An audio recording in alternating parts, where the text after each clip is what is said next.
Voilà, donc on va beaucoup plus discuter, échanger que, d'accord, c'est plus simple pour moi aussi parce que je découvre aussi ce thème. J'y ai passé un certain nombre de jours, mais c'est toujours profitable quand on le présente, un peu de comprendre mieux. Voilà déjà le sommaire. On va commencer par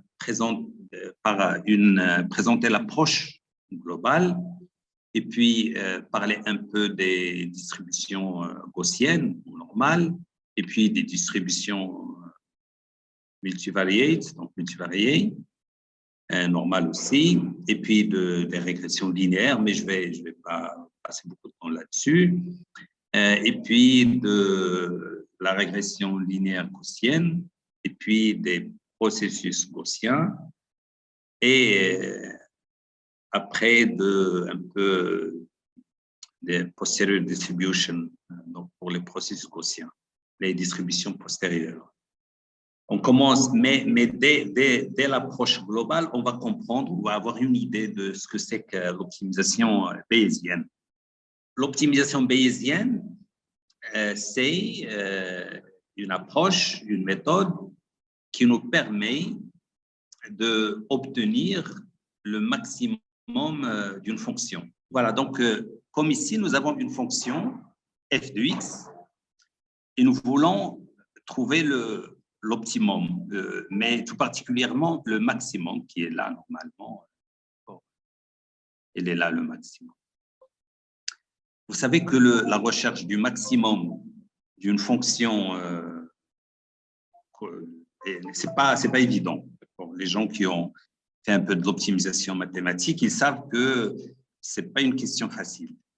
Trouver le maximum global d'une fonction. D'autant plus que ici, on va considérer que la fonction, d'une part, ressemble à une boîte noire, c'est-à-dire qu'on n'a pas l'expression de la fonction. C'est pas sinus de x ou même exponentielle ou quelque chose de mathématique. C'est pas une fonction mathématique. C'est par exemple, si nous avons un site web et les clients visitent ce site web, quel design je dois choisir pour améliorer un peu l'expérience utilisateur ou faire en sorte que ça convertit les visiteurs en clients. C'est pas facile, c'est pas une formule mathématique.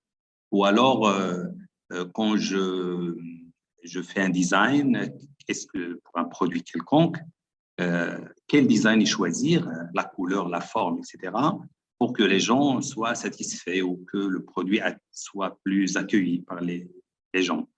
Donc, c'est des situations réelles, le plus souvent, mais qu'on n'a pas forcément formulées, modélisées à l'aide d'une expression mathématique.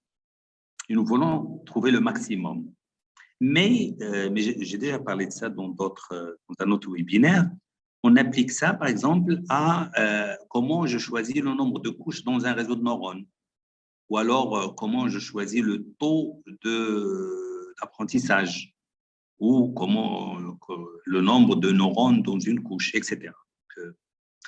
C'est à chaque fois qu'on a une fonction qui se présente beaucoup plus comme une boîte noire, où je n'ai pas une expression mathématique explicite, et aussi, si la fonction coûte cher, quand je veux l'évaluer, et puis souvent, cette fonction ne me permet pas, c'est un peu normal, de calculer son gradient, je puisse faire une optimisation un peu à la classique, et cette fonction n'est pas forcément convexe.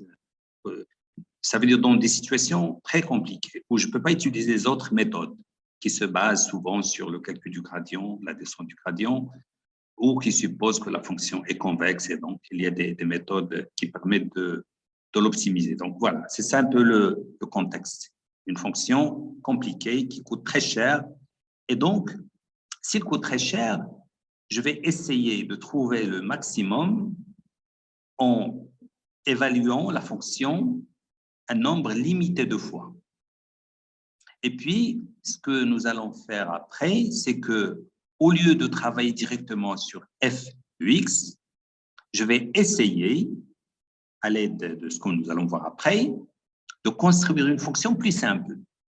Et à cette fonction plus simple, l'expression plus simple, j'applique un peu les méthodes d'optimisation. Mais comment doit être cette fonction très simple?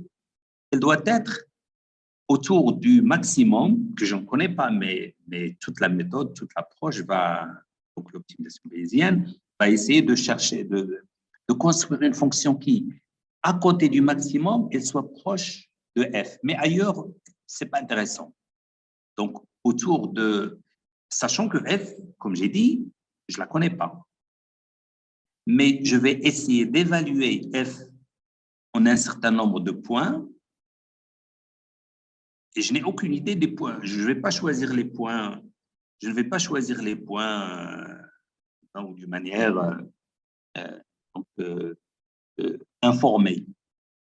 Mais je vais m'informer sur la fonction au cours un peu de l'évaluation de f en un certain nombre de points. Et c'est cette amélioration de ma connaissance sur la fonction au cours du temps qui invoque un peu le concept d'optimisation bayésienne, le fait de Bayes, c'est-à-dire j'actualise mes connaissances au fur et à mesure de l'évaluation de f. Je passe d'une distribution a priori à une distribution a posteriori. Voilà, donc c'est un peu ça le cadre général.